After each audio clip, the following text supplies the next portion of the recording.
məsələdir. Belə ifadə edeyim ki, itlərin cilovsuz, balaca itlərin cilovsuz və iri itlərin isə cilov və buruntaq olmadan küçələrdə və məhəllələrdə, ictimai yerlərdə gəzdirilməsi 200 manat məbləğində cərimə edilir.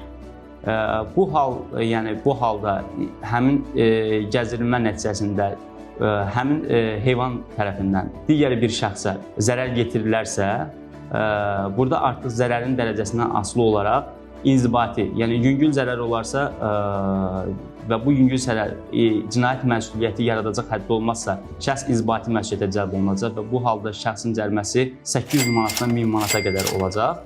İnzibati məsuliyyət yaratdıqda isə burada ağırlığın dərəcəsindən asılı olaraq Azərbaycan Respublikası Cinayət Məcəlləsinin 126, 127 və 128-ci maddələri ilə bu maddələr nədir? Qəsdən sağlamlığa ağır zərər vurma, az ağır zərər vurma və yüngül zərər vurma maddələri ilə nəzərdə tutulmuş sanksiya həddində cinayət məsuliyyətinə cəlb olunacaqlar.